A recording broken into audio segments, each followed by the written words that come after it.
Atmajaya Yogyakarta. Universitas Atmajaya Yogyakarta dengan bangga menjadi tuan rumah Lomba Debat Indonesia tahun 2025. Ajang yang mempertemukan para pemikir muda terbaik dari SMA seluruh Indonesia. Di sini, gagasan diuji, keberanian diuji, dan logika dipertajam. Kompetisi ini bukan hanya tentang menang, tetapi tentang bagaimana setiap peserta menyuarakan masa depan. Dari Sabang hingga Merauke, para delegasi hadir membawa semangat, budaya, dan harapan. Bersatu dalam satu panggung argumentasi terbesar untuk SMA di Indonesia. Selamat datang di Lomba Debat Indonesia 2025. Siapkan argumen terbaikmu, tunjukkan potensimu, dan jadilah generasi pemikir masa depan.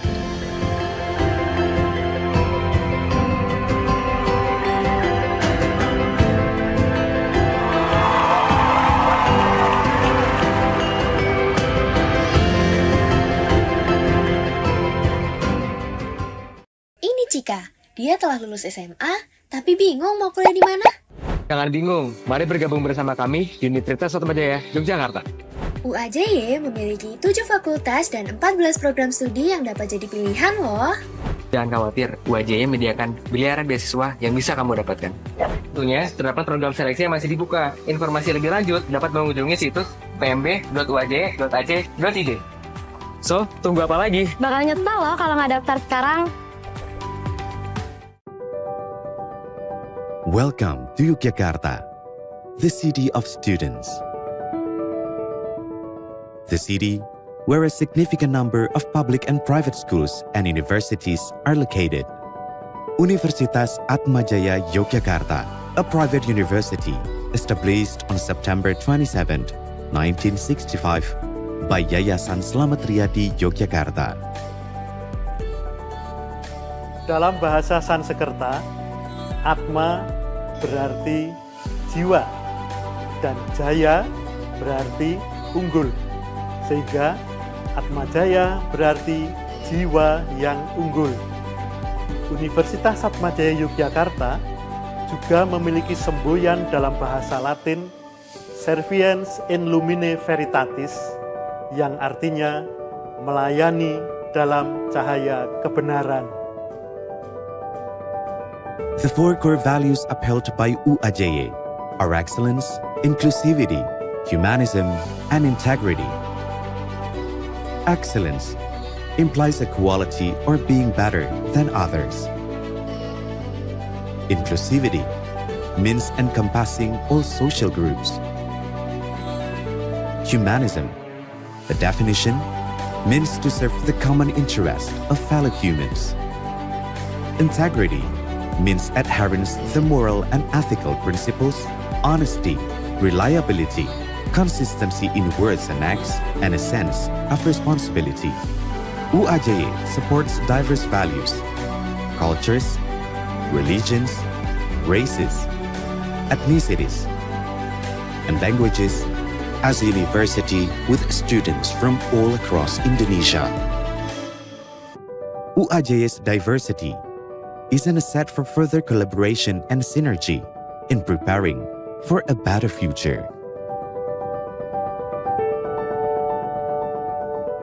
Universitas Atmajaya Yogyakarta memiliki 4 kampus yang terbagi menjadi Kampus 1, Gedung Santo Alfonsus. Kampus 2, Gedung Santo Thomas Aquinas. Kampus 3, Gedung Santo Bonaventura. Dan Kampus 4, Gedung Bunda Teresa. Universitas Atmajaya Yogyakarta memiliki fakultas dengan berbagai program studi sarjana, program studi magister, dan international undergraduate program.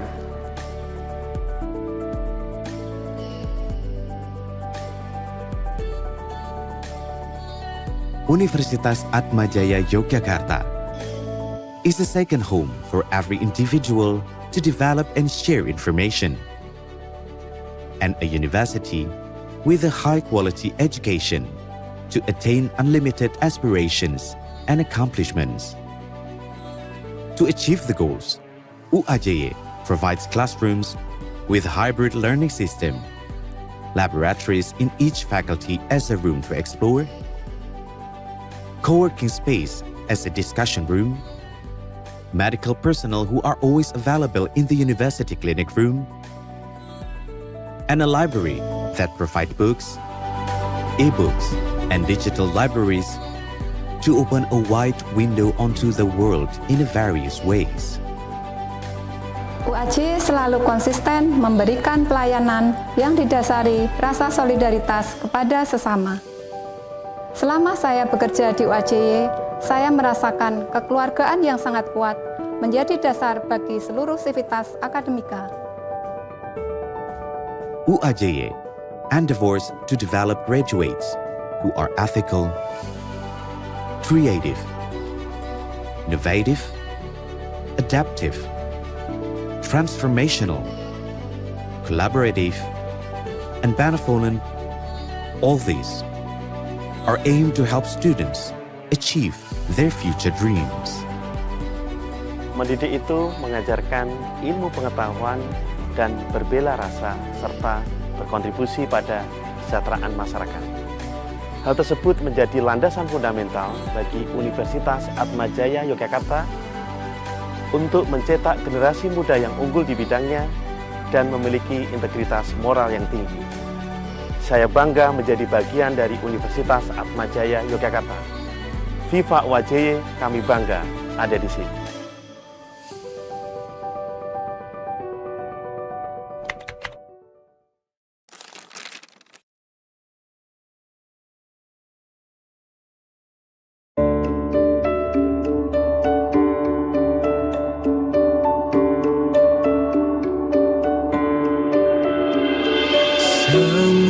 Semestinya engkau bisa mencobanya lebih bijak, semampunya berusaha,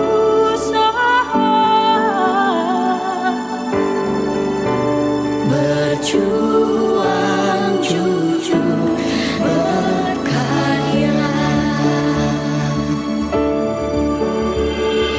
tanpa pernah meragukan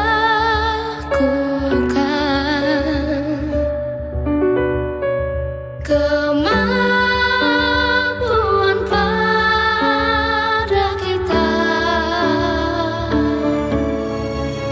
Sungguh percayakan saja, kita istimewa, bisa. sungguh sebuah karunia.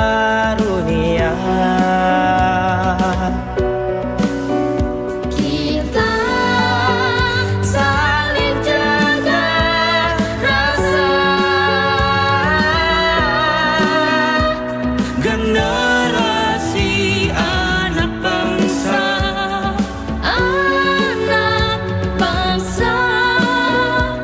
karena jujur itu juara.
test. Alright, since everyone's here. Hi everyone, good morning and welcome to the quarterfinal round of Lomba Debat Indonesia English 2025. We would like to congratulate everyone for making it this far. Before we start, probably we're going to introduce the judges and also the teams. We'll start with the judges. Hi everyone, my name is Anisha. I'm gonna be you can refer to me as one of the panelists for today, and best of luck for all teams. Next, we're going to do the other judges section, starting from the right side. Hi everyone, my name is Angga. I'll be your panel for this round. Congratulations to proceed through this round and best of luck. Hi everyone, I'm Axel. I'm from Jawa Barat. I'm going to be the panelist of this round. Good luck everyone.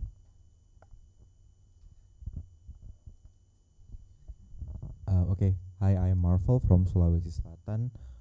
Best of luck for the round. Hello, I'm Nahdatu Roshada from East Java. Good luck everyone.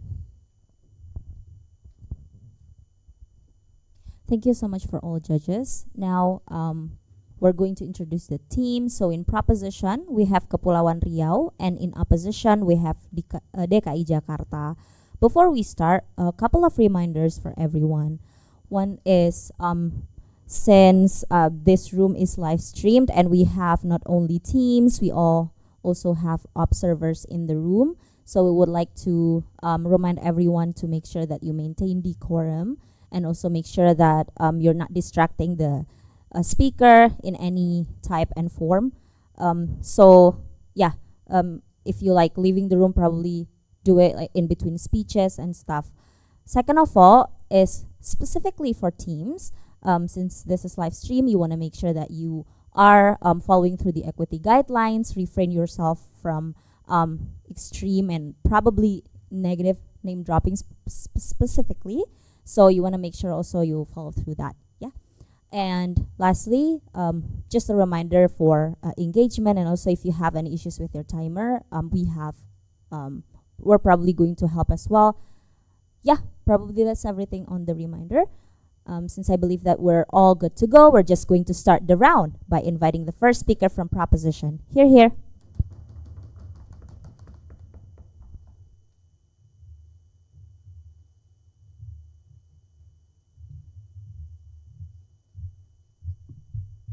Check.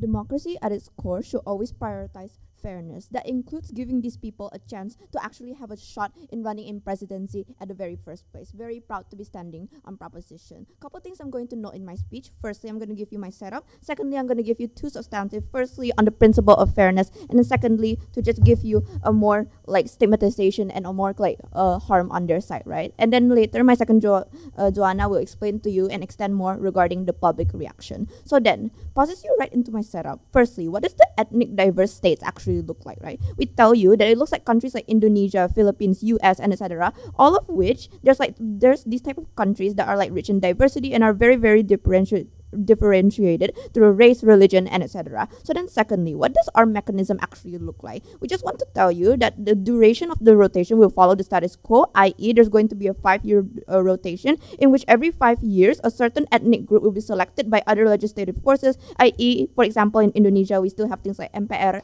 MA, and etc. That is to say, we want to highlight that the effectivity to just kick out any extreme case that might come from opposition, that we're going to suddenly elect a radical tribe that comes from nowhere, right? Because they're still going to have a campaign within their ethnic group. They still need to have a certain like bargaining power to actually prove towards society whenever they're trying to campaign to become a president. They still need to prove that they are going to be someone that is rational, someone that is capable to lead the country. But also B, it isn't within these tribes people interest anyways to even go into the political world, because frankly I don't think they're really that exposed towards this type of world, right?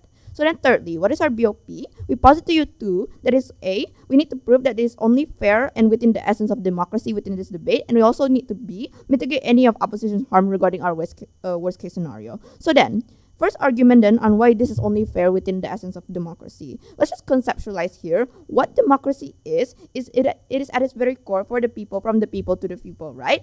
Now, why democracy was implemented is to first and foremost uphold the principle of fairness towards other people, so that everyone has their own equal chance of like being able to have their representative, being able to not only be monopolized towards the only majority, right? Problem is, in the status quo, we live in a very in-group world where the only people that are going to actually have some realistic chance of like getting a political power or some type of like elected power are still going to be the majority people. That is to say, democracy in the status quo isn't really all that fair, because at the end of the day, it just becomes the same majority group over and over again. What this posits to you is that even in the ethnic diverse states, like for example Indonesia, there is still an overarching majority that still stands tall over all of the other minorities, right? What the harm is then is that the essence of fairness isn't really there to begin with. That is to say, we want to implement this type of policy is because that like we want to make it make up for the fact that even people in the status quo that are like the majority don't know who can actually represent them during an election, right? The analogy is this. For example, Chinese groups in Indonesia never really had a choice during presidential election to begin with, because if you notice,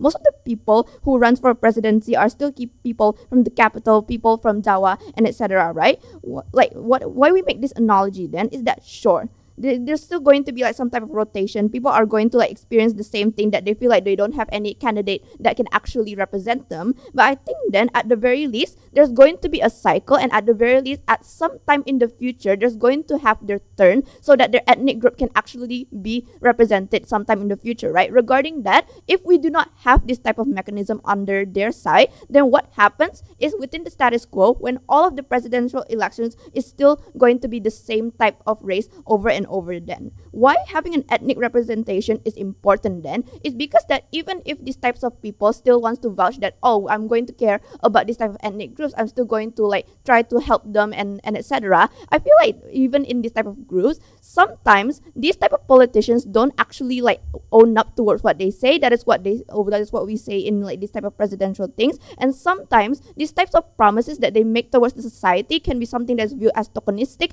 And I think that is only this type of people that are actually coming from these ethnic groups themselves that can actually speak up about what their people needs, because they are themselves are integrated into the society of these people, right? So then, second argument then on why like this will take down the stigmatization on minorities. The reason why stigmatization happens here, we just want to paint this, is because of two reasons. Firstly, that there was never a barrier of trust towards these people to begin with, because there's this stigmatization and there's this like type of label that people put onto these minorities, that they're incapable, they're like, because we've never seen them run as president before, then we cannot really predict what they're going to do, right? That is why even in the US, whenever they have never had like a woman president before, the reason why this stigmatization happened is because in the past they judge it from the past, and because this has never happened before, there is this mistrust, right? So then secondly, there's this thought that minorities aren't capable of leading a country because of like a utilitarianism mindset, that because like at the very least, if we have a representation from like the majority, then at the very least the majority is going to be catered. But what I said earlier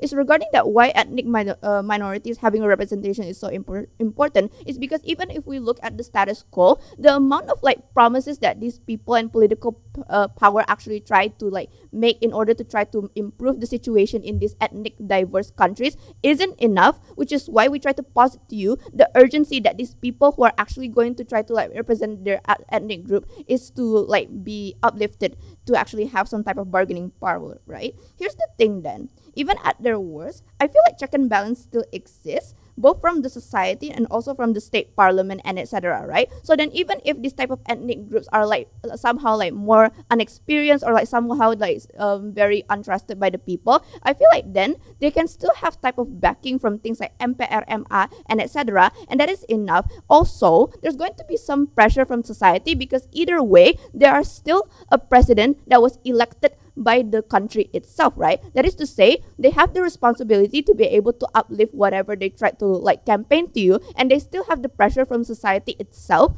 to be able to actually be credible and someone that does their job well. And also, at our core, what we're trying to do is to just give them a chance to begin with. That is our entire like principle of our case. That is to say, we are never going to have an opportunity in the future if we do not implement this type of thing, because even in ethnic groups, there's a majority, and at the end of the day, it's going to be the same people over and over again. Even at worst, they do fail, or maybe they don't do like that much of a good job within their administration. I think that is still going to be okay, because if the majority is able to do that, if the majority is able to disappoint us over and over again and fail at their job, then why does the minority have the specific burden to be quote-unquote perfect towards other people? I think then this just highlights the double standard that we have in the status quo, that the majority people that are like representing this type of ethnic, this type of majority people can do whatever they want. The fact of the matter that they are a person that is like coming from these majority ethnic groups is enough to quote unquote justify whatever they do. That just highlights the inequality that we have even in Indonesia, even in Philippines and any other states. That is to say, that's why we push to you the burden that like these type of people deserve to have the fairness, they deserve to have the right to be represented, and the fact that even if they do something that is harmful, or like something that is like could be considered a blunder towards what they've done in their administration, is still okay, because we uplift the principle of fairness. For all those reasons, very proud to be standing on prop. Thank you so much, first speaker from prop for the fine opening. Now opening the case from opposition, inviting first up. Here.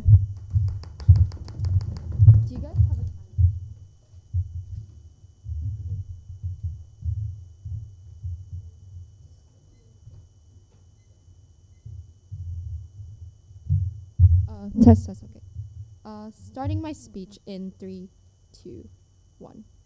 Representation is good, fairness is good on paper. I think side proposition lives in a utopic world where they don't understand inherent voter biases. They don't understand the disparities that come with this ethnically diverse states, and they don't understand the essence of democracy, and that the essence of presidency is to maximize the utility of the state to actually serve the majoritarian of the people, because ultimately we think that if we were in the worst case to save a bunch of people in comparison to a few, we would save the majority. So proud to oppose. Few things then on setup before moving on to my rebuttals, and first argument on why the inherent system of the process of rotational presidency is very biased, and second argument then on why it violates the principle of democracy. So firstly then on framing, what do we think is the counter model on our side?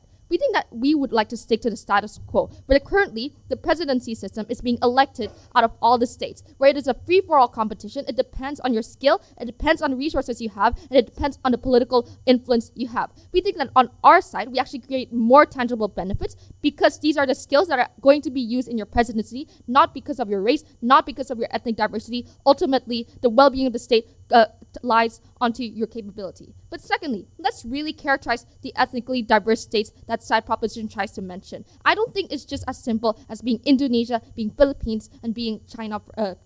We think that it goes deeper than that, in a way that these ethnically diverse states have despairing influences. They have disparity in their resources. Because of the fact that these ethnically diverse states are so huge, they probably cannot guarantee on either side you get equal development and equal knowledge on them and equal quality of candidates. So when you simply put your presidency upon these arbitrary factors, we think it's going to be far more dangerous on their side. So our counterfactual here is clear. We'll prove to you two things. Firstly, why is the inherent system of rotational presidency simply biased? And secondly, why do we actually violate the principle of democracy here? And why then does our side in the status quo actually fulfill it far better? So before moving on to my first argumentations, let me move on to the theme of elected power. I think side proposition's main contention here is that it is unfair. The system is unfair because the same majority group consistently gets voted. There's no fairness, there's no representation for the minority groups.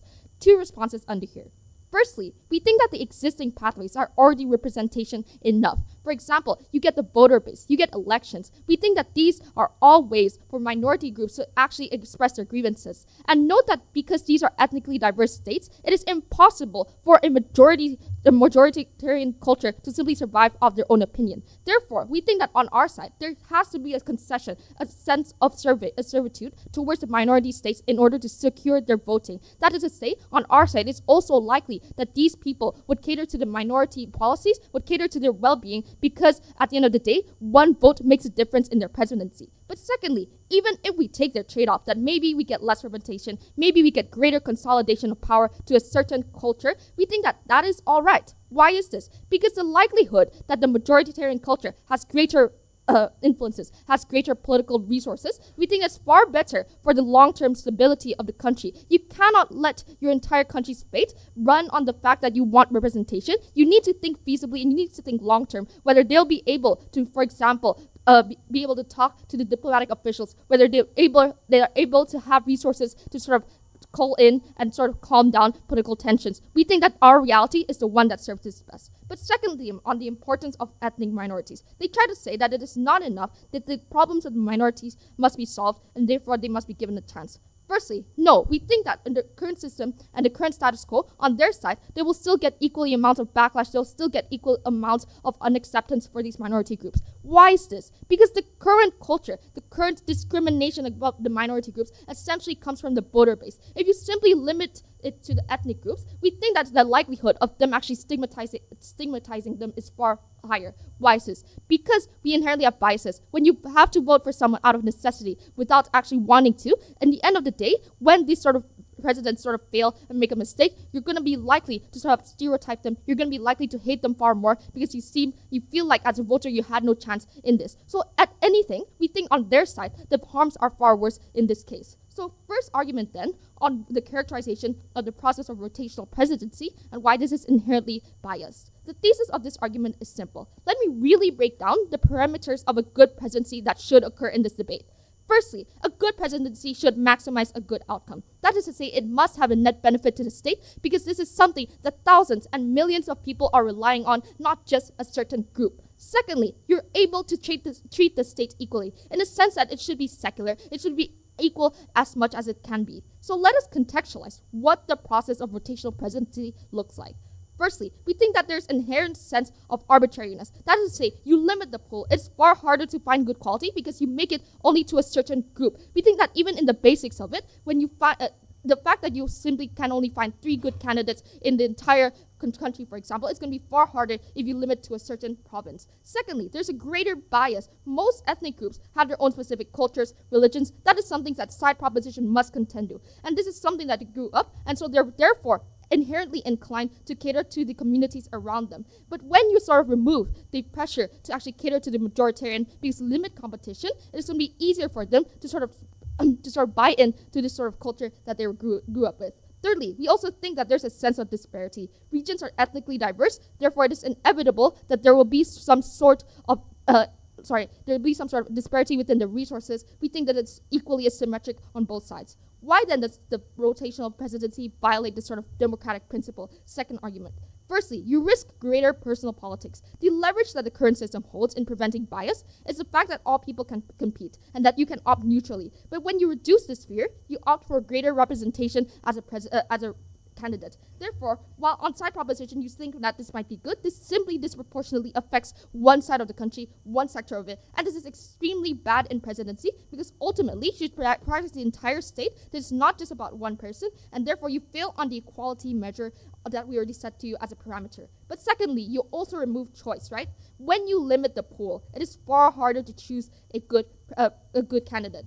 Why is this? Because even within all the diverse states that we have, even in the current system that we're operating, it's really hard to find a candidate that represents all your interests. So you can only imagine if you limit it to one certain province where all the candidates are originating from there. It's far more likely that you get a far more homogeneous system, you get a far more likely homogeneous ideals because they come from all the same place. We think that therefore you as a voter base will lose your autonomy. There's no principle of democracy here.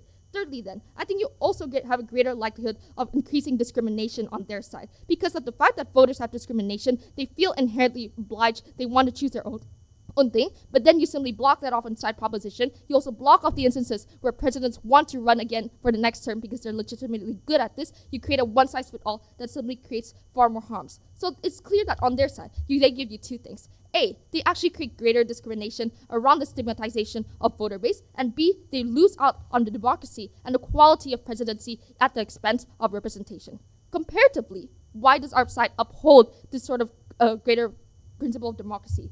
Firstly, you get greater competition. There's greater quality as there's more battle, there's greater pools of people. Because of the fact that you must compete, for example, with the province nationally, and you need to campaign. But even at our very worst case, let's say, where it goes to consolidation, we think that we tell you it's going to be far greater on our side because you get greater quality. So proud to oppose.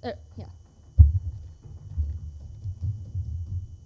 Thank you so much, first opposition, for that fine opening. Now extending the case from prop, inviting second prop. Here.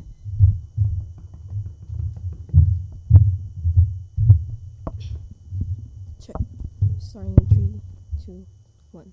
Whatever opposition want to posit to you, they're just gonna delay the whole idea of democracy, right? Because whatever they're gonna told you is how the idea that majority will always stay the majority, and we want to cater to those majority. This is not the idea of this debate. What we want to posit to you is how the minority are oppressed, how the people and the ethnic state that are minority also need to have the chances to get the equal representation, to also get all of the things that they have tried to posit to you, right? I think with directly engaging to what they concede. One, regarding the disparity of the resources, I think it's even better under proposition that you also let them to have these chances, then they could also learn regarding resources, because notice how when I told you regarding the disparity of resources, they're gatekeeping it more into the majority, because exactly only the majority could access into these resources. We say this is unfair. They also need to learn regarding how to lead the people, how to certainly, those kind of education, leadership and things like that are also part of like whoever that is who want to learn to begin with, right? But I think secondly, regarding how good presidency equals to a max outcome, not only a certain group of people.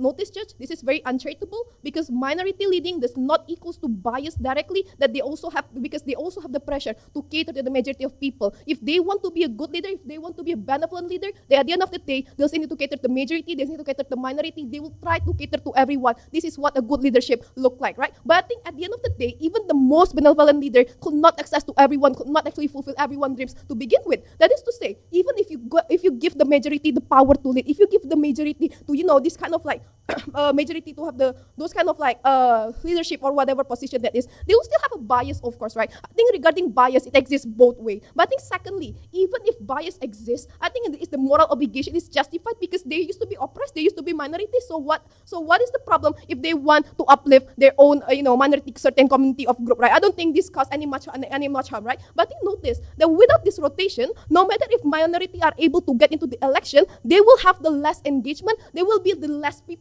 to be voted by the majority, because they're going to compete against majority. That is to say, we need a certain kind of like mechanization for them to also thrive in this leadership presidency position to begin with, right? Two contribution under my speech. Firstly on class, secondly on my extension. First class on democratic value itself. I think directly one posit to you that the essence of the presidential and democracy is for the majority, right? This is where the argument is very flawed, because notice here, Judge, if democracy means for everyone, I think that does not mean only for the majority, right? At the end of the day, minority still count. Minority are still the people inside your own country to begin with. I think this is why social movement and the opposition side will never get those upliftment towards those minority group, because at the end of the day, they're fighting for nothing if they're gonna posit to you that majority is the one that we need to prioritize. Majority is the one that we want to uplift. They are uplifted. They're already, they could access to those kind of resources. They consider themselves. So why would we gonna uplift and enrich them anymore, right? But I think secondly, when they told you that the long-term stability, where they consider that the majority have better resources, some will respond towards this. This is the exact stigmatization that P1 tried to posit to you. How this minority will never get equal chances to also access to that resource. We said that this is harmful, because at the end of the day, they will never have the chance if you never let them get those kind of like, chances for them to actually lead to you, right? I think secondly then, stability is going to be flawed at the end of the day if the end public still want representation, if the end public still demand for this minority group to also lead and thrive in this presidential anyway, right? But then thirdly, when they told you regarding discrimination, if they're good, they cannot go again, and if they fail, they're gonna be, more stigmatization applied to this minority.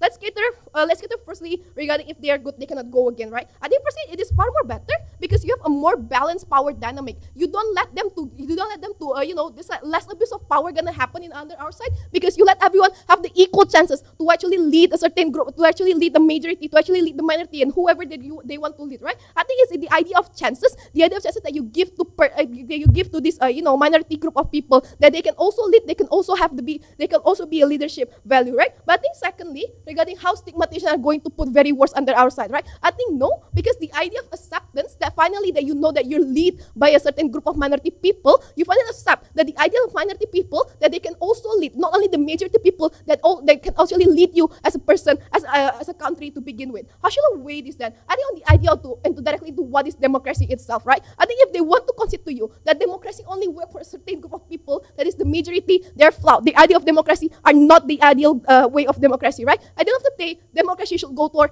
everyone and proportion cater towards it better. Before first extension, I'll take 1 point.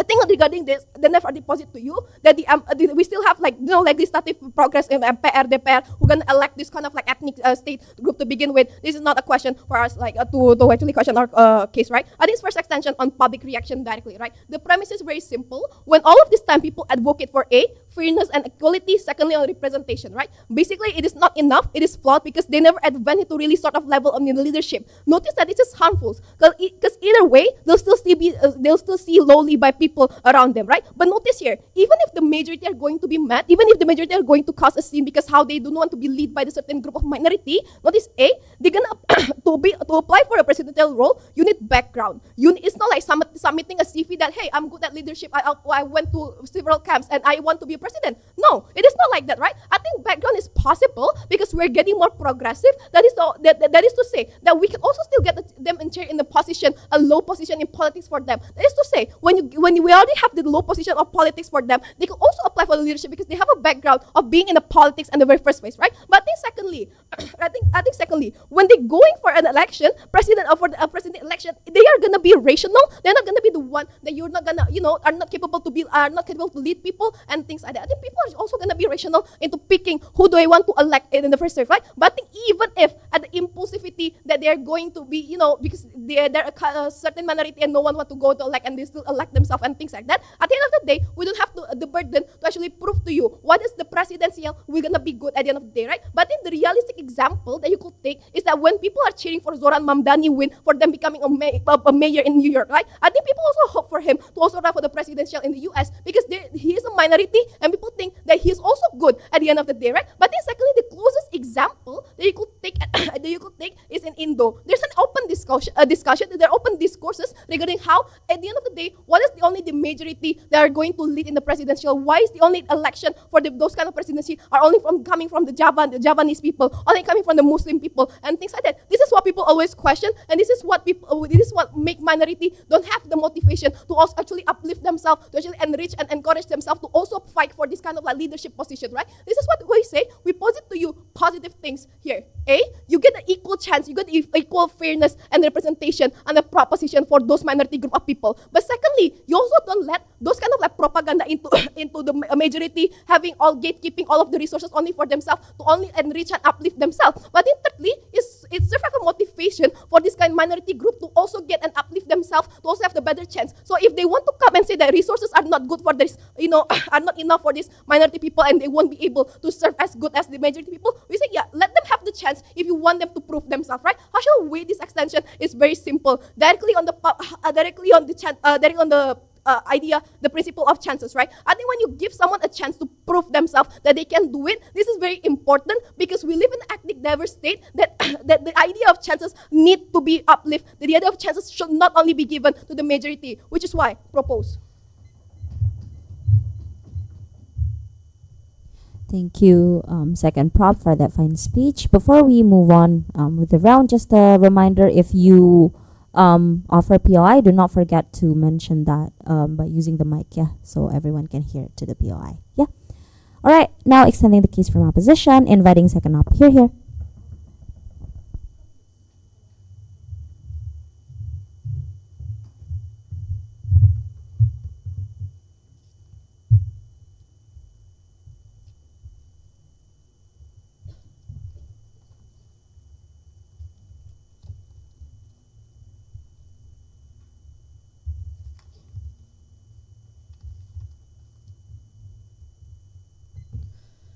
Minority groups bear the brunt of this debate when you coerce them into a position they are not ready to take. So proud to propose then. Onto my clashes then. Firstly, on the importance of ethnicity in decision making. They talked about how ethnic groups face discrimination in many countries. However, they never really proved to you how giving a minority a presidency power will actually change this for the better. We think that just because one person is given this power does not necessarily constitute change in how society will treat the rest of the ethnic community. These inequalities exist because of historical events and societal bias, which means that presidency won't change this at all. It is such a long-term impact that has already happened. At the end of the day, every country wants the same goals. They want a stronger economy and they want more united societies, etc. So we've already proven to you why these macro benefits are significantly more beneficial for the rest of the country. And also, we think that different minorities will have the same overarching goal anyway, so it's not important that we prioritize specifically on how this will benefit one minority group then. But also, we'd like to flip this by saying that if an ethnic group already faces discrimination anyway, giving them presidency might actually lead to greater backlash and societal turmoil, because if you resent a particular ethnic group so much for whatever reason it is, you will likely resent a leader that comes from that area, and we see this already, and we see less unity in societies therefore on their side. But more importantly, I think it's dangerous to give a specific state this much power but without agreement or support from the rest of the public. Their opinion matters most to the government because it's their duty ultimately to protect these people. So you may unintentionally introduce harmful extremist values because of the varying values that these people have. For example, maybe some groups might prioritize more inequalities towards women because of a more patriarchal background then. But secondly then, on stigmatization, they told us that giving these people a chance will actually increase trust towards the greater country. But this is likely not going to be the case. Three things. Firstly, they frame this as proving everyone else wrong. But likely, given the experience in leadership, the inexperience in leadership that they have, they will likely actually prove the people right. Because yes, they can say that, oh, background will always be considered when it comes to choosing a leader. But if a minority was never given the chance to lead previously, what kind of background should we actually expect from them then? So I'd like to flip this again by saying that suddenly giving an ethnic group power is extremely overwhelming, because they may make mistakes and this may lead to less trust towards these people. And lastly, we think it's much better on our side to integrate ethnic groups slowly into governments or slowly into small positions, which is going to be more beneficial for them because they're not suddenly overwhelmed with such a high-ranking position. They'll be more confident to run for presidency in the future. But lastly then, they claim that people will always vote for the majority, that this will always happen, and that we'll never see any representation towards these minorities. The chances are slim for them. Three things. No, if a majority group no longer delivers to the maximum extent or doesn't serve a country right anymore, voters will feel this in their living situations and they will actually vote against. And this is what voting power inherently does. But secondly, even if minority groups are always voted upon, we think this is actually going to be good because it means that people actually support them, they like the policies they introduce, and they think that it brings significantly better benefits towards them and good contributions towards the country then. But lastly, we'd like to bring up that they brought up the example of the New York mayor. But this actually goes to show how you do not need rotational presidency to see different ethnic backgrounds gaining leadership in such a large and diverse state like New York then.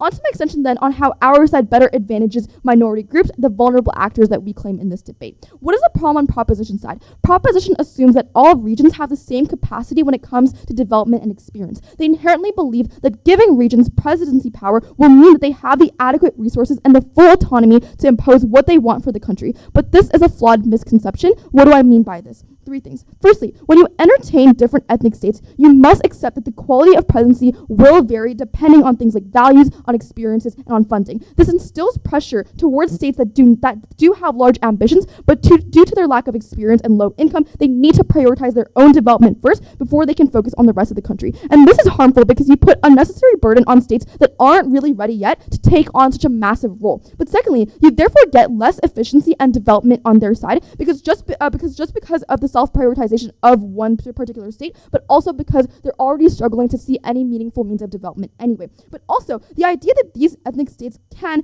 and do have different values means that other investors and other FDI will be significantly less on their side because we see such drastic and volatile changes in what type of priorities and what types of values that we seek in our country, and this means that it's less beneficial for the growth of the country as a whole. But also, I want to note that it takes more than a presidency to see actual meaningful change. In many countries, policies have to go through checks from other bodies as well, meaning that if these policies do not deem fit for the rest of the country, they will likely not be passed, because people like ministers, for example, also play a significant role when it comes to introducing policies. Likely, due to their majoritarian views that we've already proposed to you, they will not entertain these values and will actually prioritize the country at a macro scale. Therefore, representation is not inherently a benefit on their side.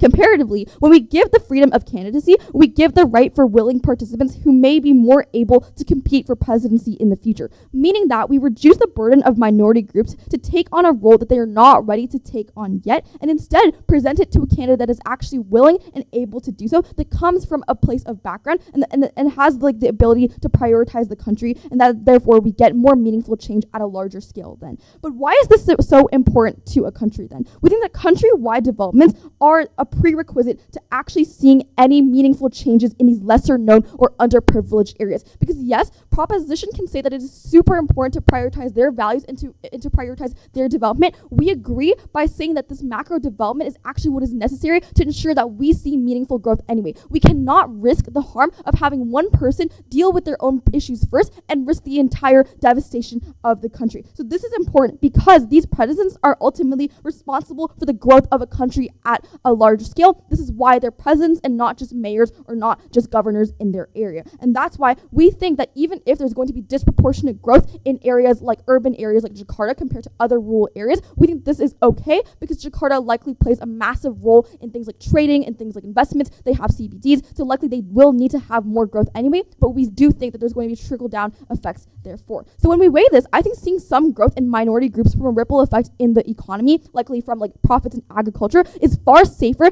than devastating the entire economy for the sake of representation. This isn't just for the country, but it also allows for developing states to prioritize their own growth first and not to be put and coerced into a position where they have to take immediate power with a lack of experience and a lack of funding. What are the impacts then? Three things. Firstly, we reduce the burden on lesser experienced or privileged states, meaning that we allow them to prioritize their own growth first before we put them up on a national stage. But secondly, we also prioritize their own development, meaning that because we actually prioritize the macro developments of the whole country, we allow for these smaller states to be able to progress through when they get more agricultural benefits through, for example, increase in trading. But lastly then, we have greater growth for the country as a whole. We think that it is the responsibility, the utmost responsibility for a president to actually prioritize the growth of the entire country. We don't think that it's safe to maybe put it in the hands of an ethnic group that could actually introduce far less important priorities or far greater extremist values. So even if policies do not prioritize ethnic groups, or even if we see less representation,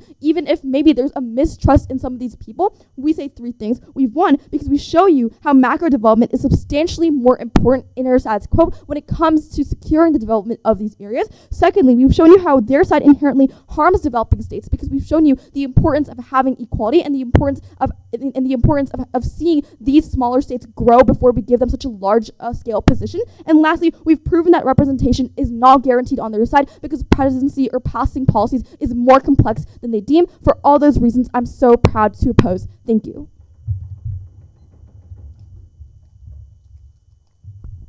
All right, thank you so much, second opposition, for that fine speech. And now welcoming third prop to present their last substantive case. Here.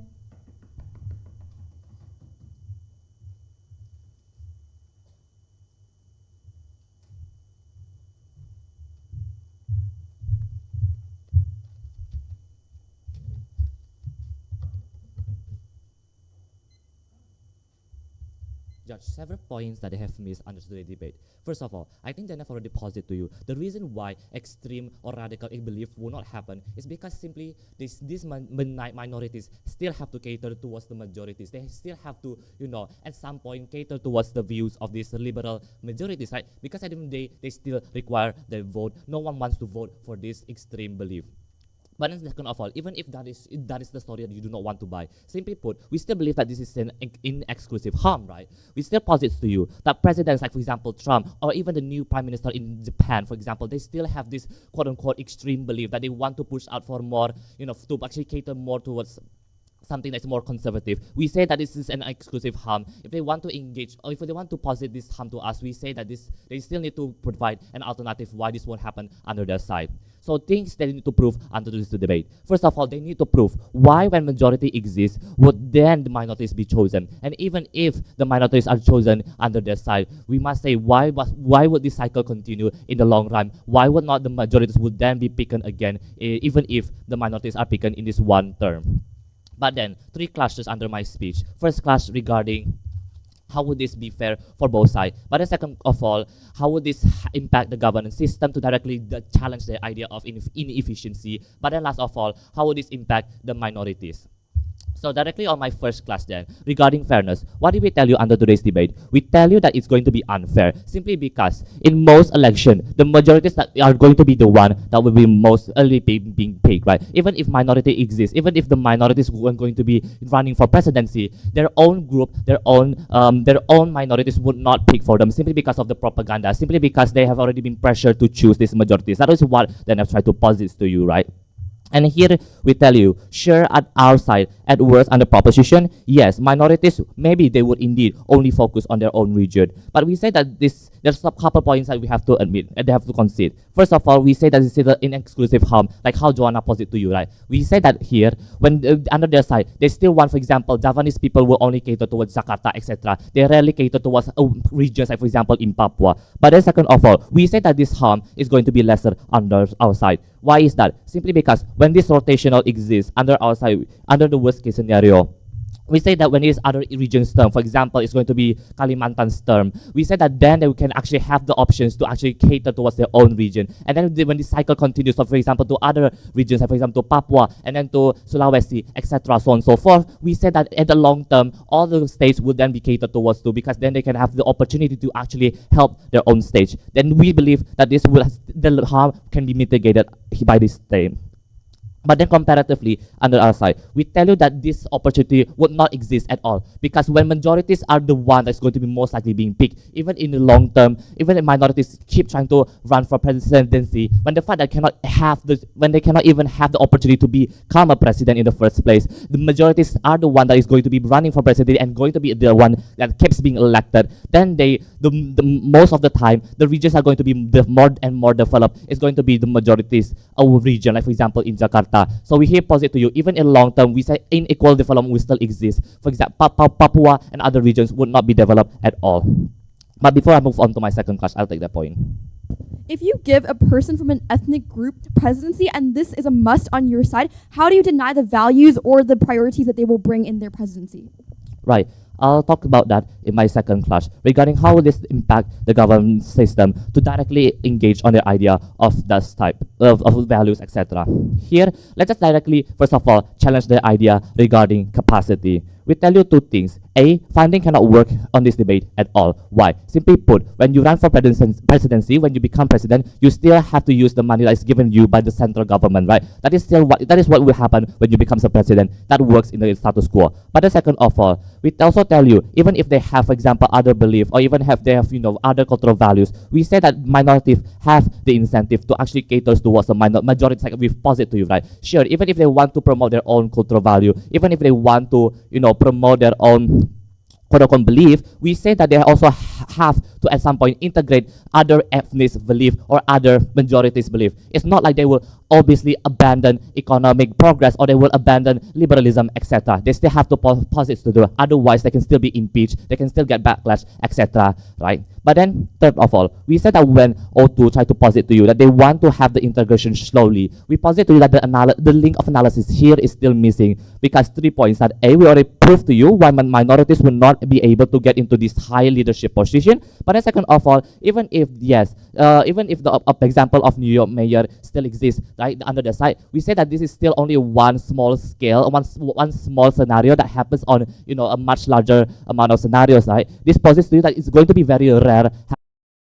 That is why we require this type of rotational system. But then third of all, even we tell you here that even in the status quo right now, people who want to run will still be rational. Like that is why we say the capacity will still be catered under our side. So what's the weighing here? Simply put, realize that under their side, at best under this case of scenario, their politicians are very good, and they have good quality of education, etc. Why is it still bad? Simply put, realize that under their side, they only have to maintain towards their own majority. They only have to maintain their trust towards the demography of the majorities. Like for example, the Javanese people, they only have to cater towards the Jakarta people because that's where the majority of votes comes from, right? We tell you here when the minorities do not actually have the voice to actually fight against them, because then even if they do not want to vote for them, they're going to be picked.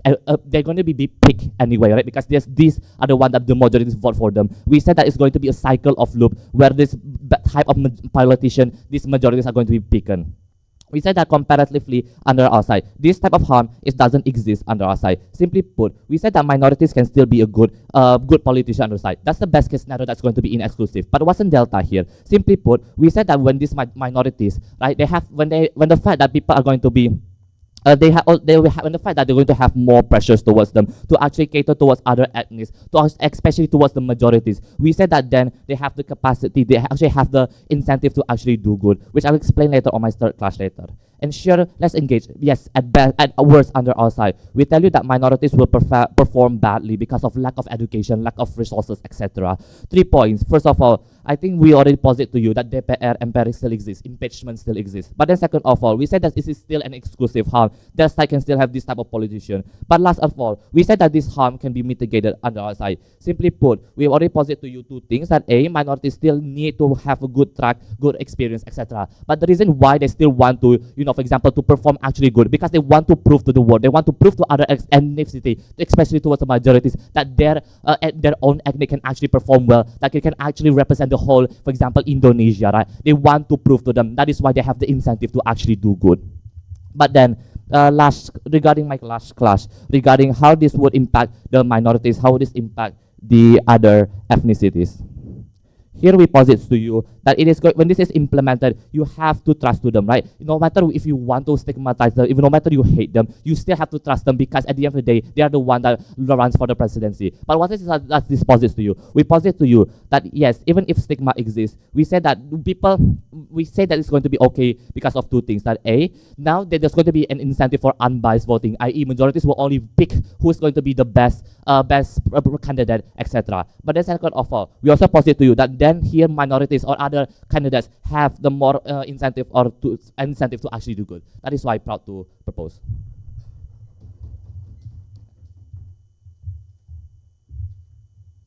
Thank you, third prop, for that fine speech. Now, inviting third op to present the last substantive case. Here.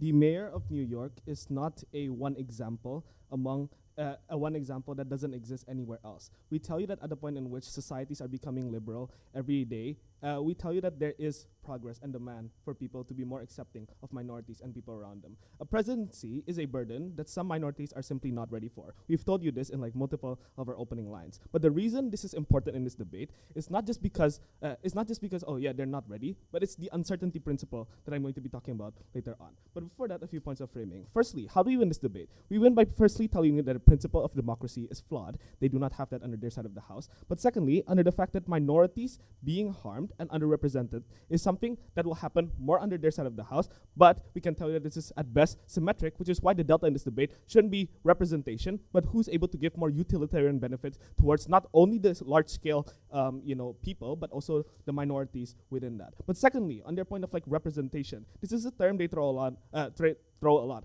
but they refuse to engage in 2 points. Firstly, what is the importance of this? I get that the importance of this, it's like the principle, right? But we're going to tell you why the principle is flawed and not sufficient enough to explain to you why these people want to feel represented. But secondly, there's also no like concrete impact to this, right? Why should it be a representation exclusively done towards presidents, right? Why can't it be through other avenues that already exist within status quo? But thirdly, on their point of minority leaders being benevolent, if you want to buy these panels, I think it's reasonable to assume that this means that there's also going to be benevolent leaders under our side of the house, but we tell you that this is not the case under their side, because remember, these minority leaders that go into presidency, they'll understand that this is their only chance within this term for a long period of time. If they understand that this is their chance to actually make reparative change for their minority groups, then they're likely to make policies that favor them in the long term. They're likely to make policies that are half-baked in the short period of time that they have.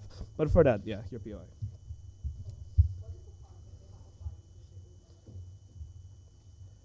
It's just the fact that you also said that the principle is to be able to cater towards everyone, and not everyone, but at least a majority of the nation. And if they cater towards this minority, not only will you don't benefit the large-scale people of the nation, but it also means that there's going to be a backlash from the majoritarian group because they see minorities trying to prioritize minorities, and they'll be more mad in that sense. But moving on then to my clashes. Firstly, on the principle, they said that everyone should have a chance. This is flawed because firstly, this feels half-stance. If everyone should have a chance, why are you actively limiting who's able to run for president? The way into this is simple. Firstly, this means that other minorities will still lose at the end of the day, and much, much worse, some minorities are actively limited from actually running in the first place, where comparatively under our side of the house, they actually still have a chance to run. But secondly, waiting long for your term, because everyone has to wait for their spot, right? And it's reasonable to assume that it's probably long for you to actually get this, or it's uncertain. And we tell you that uncertainty principle is what lies here, because you're able to have a talented person from a certain province, but the province wasn't selected in that period of time. And maybe that province is going to be selected one day, but it's going to be at the point in which maybe this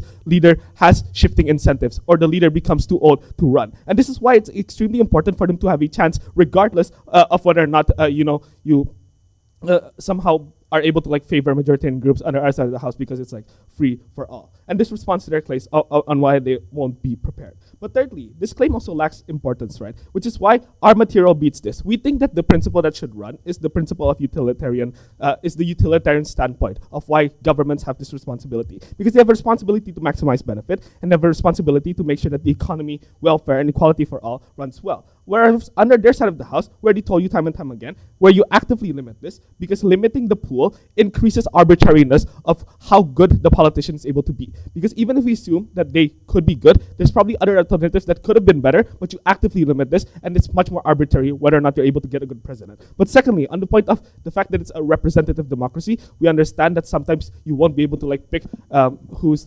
fulfills your interest the most, but we think that there's weighing in how they pick, oh, I want this good policy, I want this certain type of representation, which still exists on our side of the house. Then moving on then to the biggest clash on minorities. Who helps minorities more? And I want to preface this by saying how majorities think, right? We think that firstly, they want to feel that everyone is represented, and they want to know that their voice is heard. Note that my point on talented politicians is important in this context, because if they understand there's a talented politician that could have run for president but was actively limited because of this policy, then I feel like they'll feel wronged because they want that policy to occur in their lives. But secondly, if they respond to this by saying that, minorities won't be heard in this context, we tell you that ethnically diverse states has an inherent and intrinsic demand for quality. This is something that's going to be constant, because we look towards social programs that already exist within Indonesia. We look towards culture that tells us we have to be loving towards all of the people. We think at this point they will probably still be heard. But secondly, they want to get good policies, right? This is something inherent towards all people, because it affects their lives proximately, affects their lives to the next 5 years, and just the fact that the majority is underprivileged. So obviously they want to be able to find the leaders that are able to make their lives better comparatively to the other politician, right? And this is important because firstly, if voters do not get this, then they will be mad. And remember, panels, who will they be mad at? The minorities. This means you add more pressure towards minority groups to overperform. And we flip their case in this sense, because minorities will be hated more on their side of the house, because in the instance in which they run the country badly, then they will get mad at, they will get social scrutiny. But even if the politician was good, any small mistake will be constantly scrutinized, just because the people go into this with biases, and just because of the fact that they knew that an imaginary comparative could have run but didn't run because of the policy that exists. Which means, we flip the point and they say that, we don't have minority representation because they never ran and we don't know how good they are. But it's exactly because if they run and they're not prepared for it, is why they're going to get higher social backlash under their side of the house. So our case wins then, because assume that one day they will get a chance under our side of the house to be charitable to our case. This is comparatively better because remember, when Zoran Mamdani came into office, the reason people accepted him is because he was viewed as meritocratic. He was viewed as actually deserving that place as opposed to the system working for him, which means the status quo then is enough. Because firstly, we already have representation. I think they're really uncharitable with how the current status quo works. Open your eyes panels. There's already written community. There's already communities that are proximate to you, whereas underprivileged communities actively look out for each other because they know that they're actively being oppressed. But secondly, social activism already exists at a point in which university students want to feel like heroes. And thirdly, just the fact that demand already exists in parallel to this. But secondly, this means that economic benefits become the main tipping point in this debate. And we already tell you that we have this kind of delta to assume under our side of the house because welfare is important, strategic economic policies. And lastly, I just want to question the implementation of their policy and why it's likely to be bad. We tell you that it's flawed because firstly, you shouldn't shy away from your burden. It's likely that most regions will be picked in this process, which means that even if regions that are not ready, they will still be picked. But secondly, they tell you that the House of Representatives is the main checks and balances.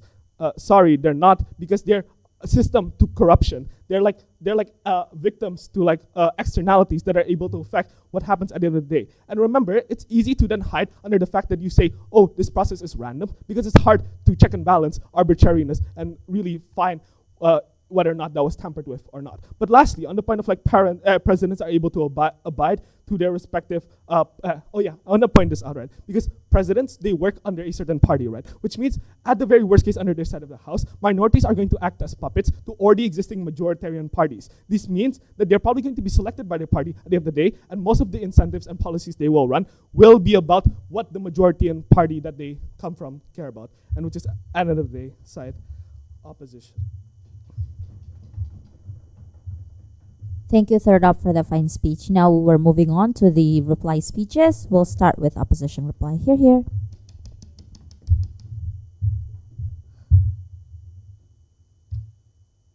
Okay, sorry. Starting my speech in 3, 2, 1. Our main push from side opposition has been clear since the start of this debate. We want a government that is equal, that is fair, and chosen on meritocracy. We've fulfilled to you 2 burden of proofs that will win us this debate. Firstly, we've already proven to you why the current existing system is already enough for representation, and secondly, why the alternative on their side is going to be far more biased and far likely going to be worse for the majority of people in the status quo. I think side proposition has never really fulfilled the burden on, firstly, the likelihood of these minorities going to actually succeed and going to actually have positive acceptance in the status quo, and secondly, they never really contend with you with the trade-off and with the time lag and opportunity cost that their policy has. So 2 main themes this debate has boiled down into essentially. First theme, major clash in minorities. Side proposition's principle that they push from the very start is that they want representation. They want people who are underrepresented to be in power. Side opposition has been clear that we need greater stability and that we cannot sacrifice the greater majority people at the expense of representation. We got 2 responses under here. Firstly, they said that because of this policy, you will get less discrimination, and without this, you would never get a chance for these people to actually be accepted in society. I think we've already proven to you that discrimination is caused by historical events. This is from our DLO. And within our LO, we already told you that discrimination is occurring mentally within the voters. It is not something that you can change within the system because it is inherently within the voter base. And we never got a reason using their setup. If the majoritarian was so inherent, what is the chances then that the majority culture will accept? What is the chances then that they will actually be positive to this sort of a policy? I don't think we actually get any explanation of the feasibility on their side. For example, I think if they really want a crystallization on this, you never knew that there was a third-party system in the US because of the fact that the voter base itself wants a 2-party. They don't really care about the third party because that is the culture that they're living in.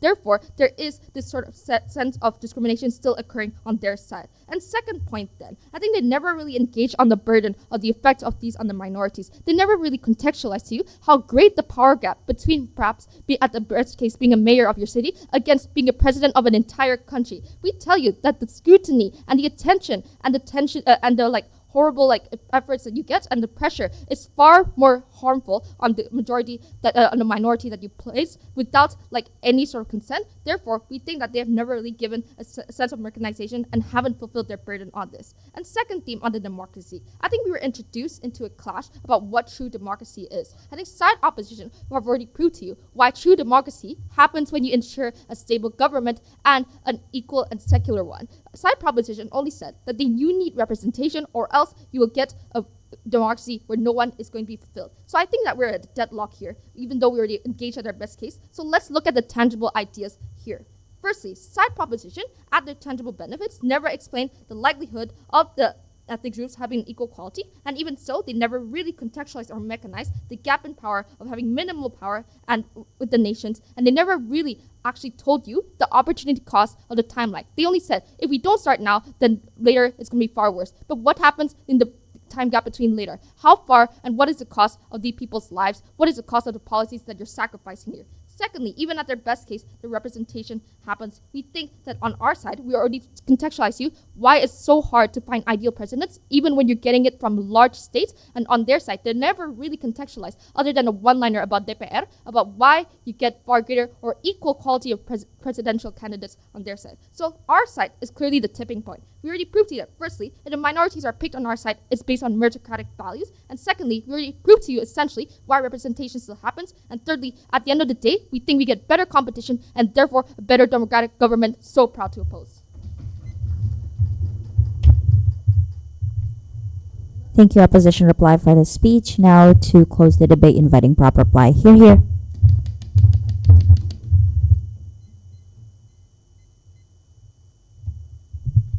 Starting in 3, 2, 1.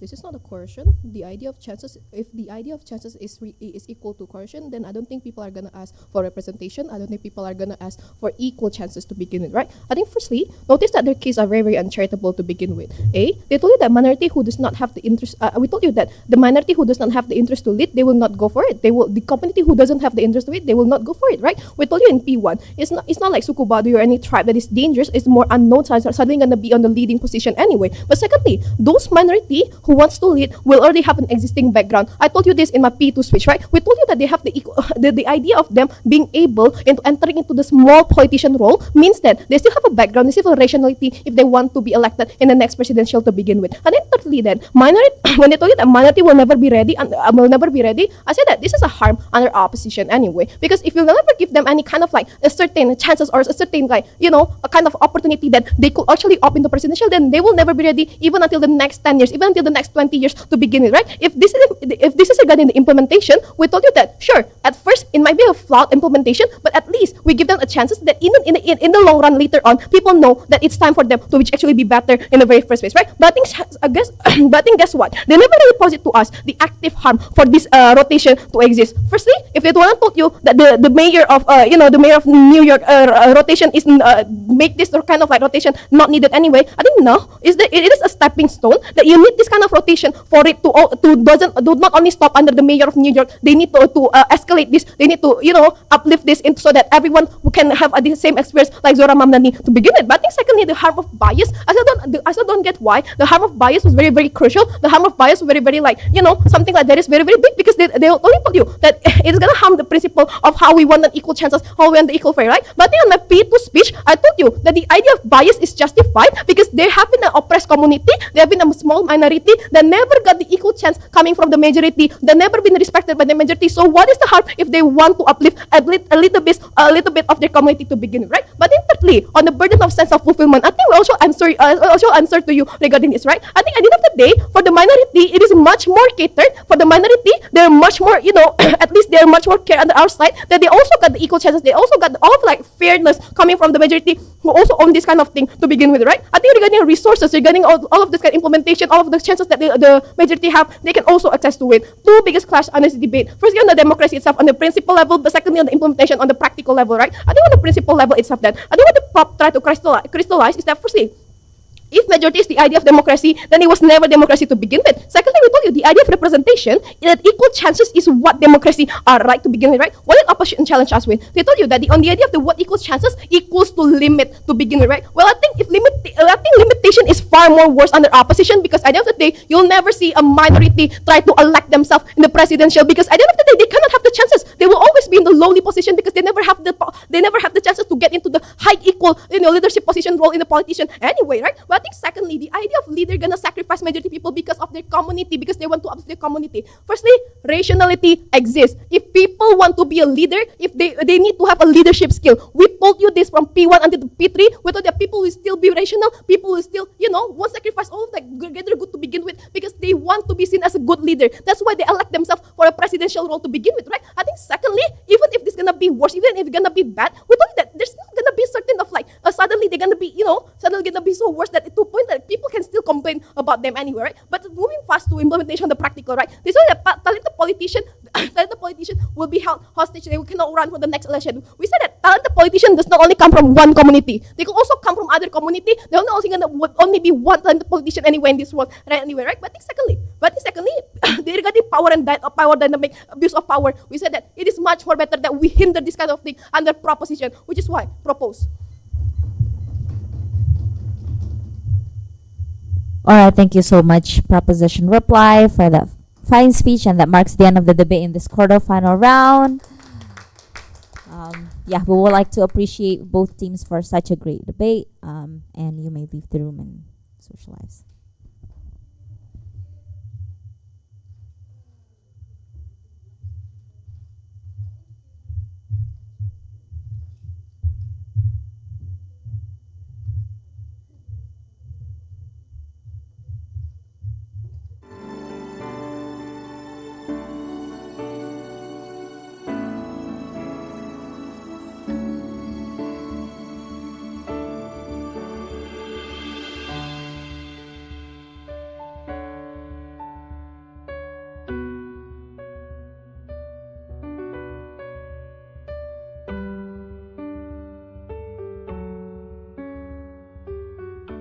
Selamat datang di Gedung Slamet Riyadi, Universitas Atmajaya Yogyakarta.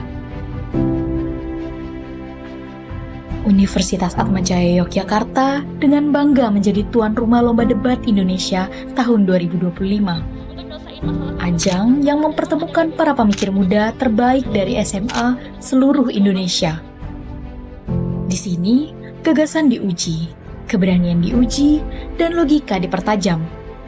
Kompetisi ini bukan hanya tentang menang, tetapi tentang bagaimana setiap peserta menyuarakan masa depan. Dari Sabang hingga Merauke, para delegasi hadir membawa semangat, budaya, dan harapan. Bersatu dalam satu panggung argumentasi terbesar untuk SMA di Indonesia. Selamat datang di Lomba Debat Indonesia 2025. Siapkan argumen terbaikmu, tunjukkan potensimu, dan jadilah generasi pemikir masa depan.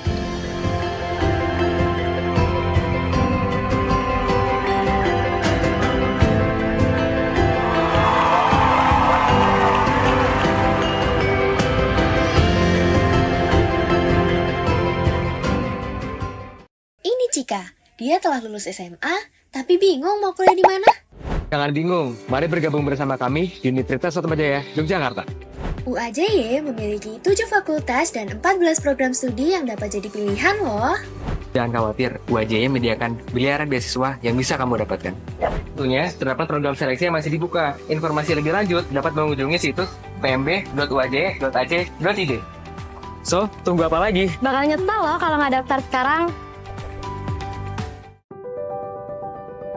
Welcome to Yogyakarta, the city of students.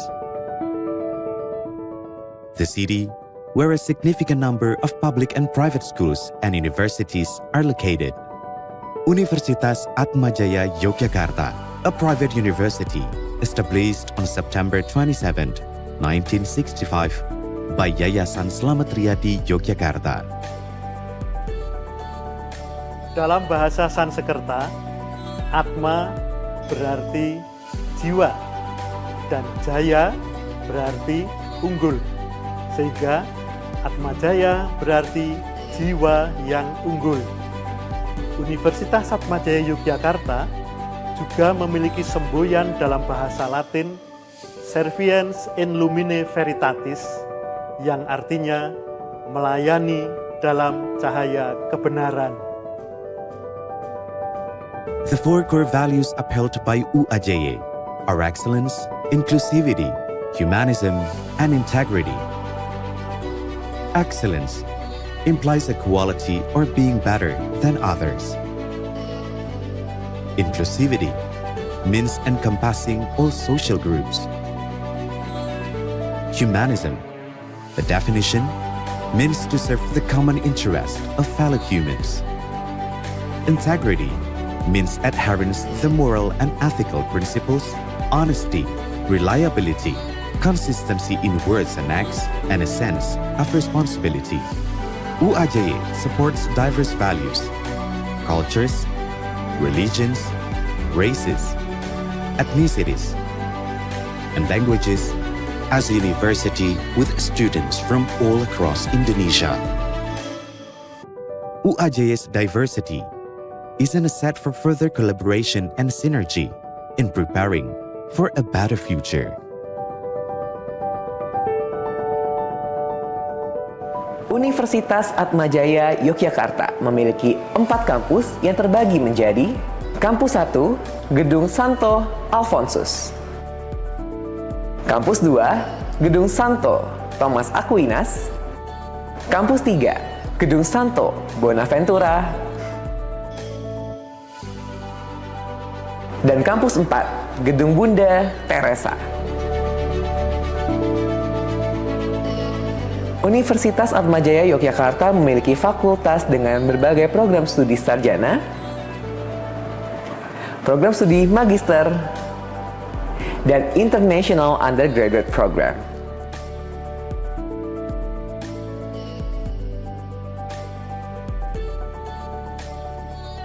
Universitas Atmajaya Yogyakarta is a second home for every individual to develop and share information, and a university with a high-quality education to attain unlimited aspirations and accomplishments. To achieve the goals, UAJY provides classrooms with a hybrid learning system, laboratories in each faculty as a room to explore, co-working space as a discussion room, medical personnel who are always available in the university clinic room, and a library that provide books, e-books, and digital libraries to open a wide window onto the world in various ways. UAJY selalu konsisten memberikan pelayanan yang didasari rasa solidaritas kepada sesama. Selama saya bekerja di UAJY, saya merasakan kekeluargaan yang sangat kuat menjadi dasar bagi seluruh sivitas akademika. UAJY endeavors to develop graduates who are ethical, creative, innovative, adaptive, transformational, collaborative, and benevolent. All these are aimed to help students achieve their future dreams. Mendidik itu mengajarkan ilmu pengetahuan dan berbela rasa serta berkontribusi pada kesejahteraan masyarakat. Hal tersebut menjadi landasan fundamental bagi Universitas Atmajaya Yogyakarta untuk mencetak generasi muda yang unggul di bidangnya dan memiliki integritas moral yang tinggi. Saya bangga menjadi bagian dari Universitas Atmajaya Yogyakarta. Viva UAJY, kami bangga ada di sini.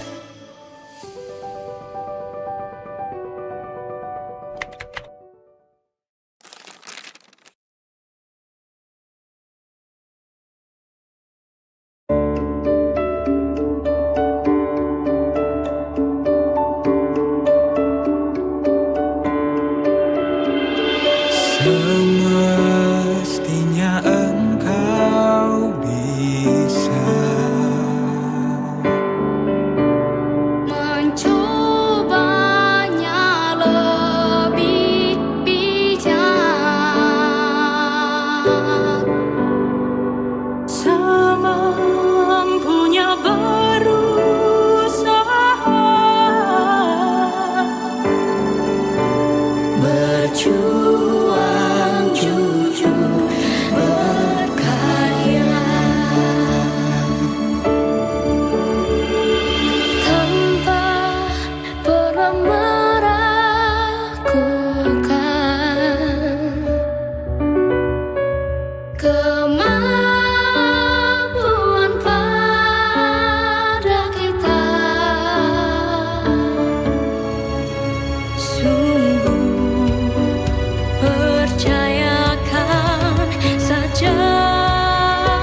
sebagai